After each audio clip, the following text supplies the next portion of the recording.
Hi, this screencast is going to walk through emailing and handling web form submissions. My name is Jake Rockowitz. I'm known as Jay Rockowitz on the web. I'm a Drupal developer and software architect. I built and maintain the web form module for Drupal 8. So what is a web form handler? Well, handlers are used to route submitted data to applications and send email notifications. So the use case for handlers is, first off to send emails. Someone submits a form, you can notify someone, you can also send a confirmation. You can also push this data that's coming into a CRM, that's called a remote post handler. There's add-on modules that allow you to use a handler to subscribe to a mailing list, like the Webform MailChimp module. You can also, what it allows you to do is push this data to a secure location, so you can actually have your web forms not store data in Drupal, but store it in a totally different back-end system that might be more secure or at a remote location. Definitely useful for patient information. And you can also use handlers to kind of flag submissions and even tweak web form settings. And the breakdown of the handlers are, there's an email handler and a scheduled email handler. A scheduled email handler just allows you to say, I want to send an email at a certain time, a week from now, a week before an event, and just allows you to schedule an email to go out versus sending one immediately when someone hits submit. Remote post handler is about just pushing data to a URL, and I'll demo that. And action and setting handlers it's about changing settings on a web form or submission based on what someone entered. So the example would be like you want to change the message on a confirmation page. You can use a handler to say, well, if someone enters this value, show them this type of confirmation. And then there's also the debug handler, which just shows you the data being submitted. I'm going to keep going and say, so what can you do with, the email handler? Every aspect of an email is customizable with support for conditional logic and routing. So you can build really any type of email you want to go out, HTML, use Twig, and you can set up how this email goes out using conditional logic and routing, which I'll have to just show you. And they're just very flexible. This is the UI. And I'm just going to give you a quick demo. For this demo, what I like to do is use the feedback form. So I'm just going over to templates. I'm going to just select it. I'm going to create a feedback form, and we can just look at it really quickly. What's important about this form is it has these radio buttons, which allows me to show you the conditional routing. And because it's a handler, I have the emails already created for me. So I'm going to go over to Settings, Emails, and Handlers. I'm going to click through, and we have two emails. And there's a confirmation, which gets sent to the person submitting the form. It's very simple. It's just saying the to and CC and BCC. Most people don't use them, but they're worth having. And then you can set the from, the message. You can also control what values are sent in the email.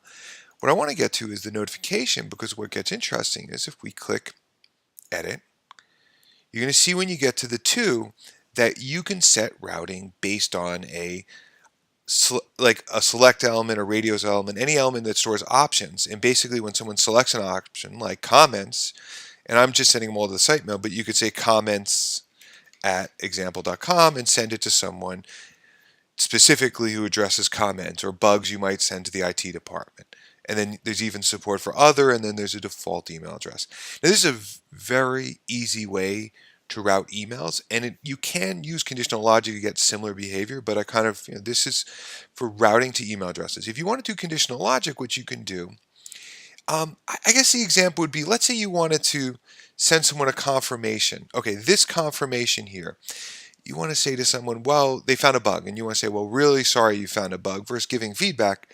You can go in, I'm just going to show you the conditional logic section, go over to conditions, and you could say, enabled feedback radios value is bug. And then this email will only go out to people who are reporting a bug. Let's keep going forward. I hope that explains the power of conditional logic with handlers. So, how to use remote posts?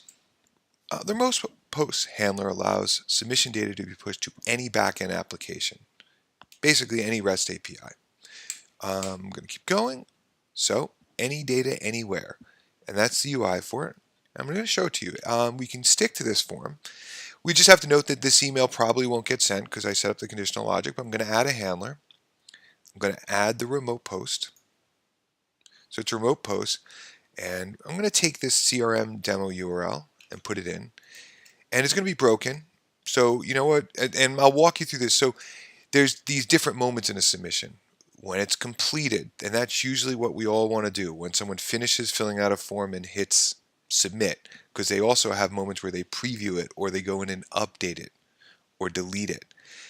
Those are other events that can happen, or if they save a draft, which would be an updated event in many cases. So this allows you to also add custom data to that post that's going to happen, or you can check off, by the way, by default, just sends the values that are submitted and not all the metadata that's being stored in Drupal. You can decide if you want to send this information, but these 4 values is all that's going to be posted. I'm going to go over, and you can do this conditionally too. Not often that I'd see that as sensible, but you can say what type of method. You can use a post. You can use JSON. You can also add, here I'll just do custom data, And now this will add custom data to the packet that you're sending. And this can include API keys and additional information. You can even add custom request options to the Guzzle HTTP client headers. Some endpoints require API keys to be in the header, and you can use that for this. Finally, in the development settings, every handler includes this debugging. And if I turn it on, and you'll see it in action. So we've done it. We have debugging enabled. I'm going to go over to test. I'm gonna hit send,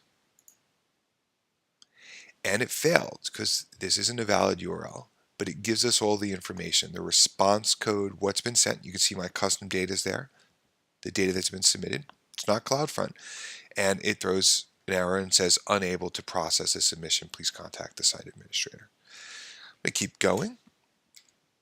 So yeah, I want you to take the big takeaway from this about web forms is you can front end any backend. Web forms is about building forms, and it does store submissions, but you can have your web forms not store data in Drupal and push it to anywhere.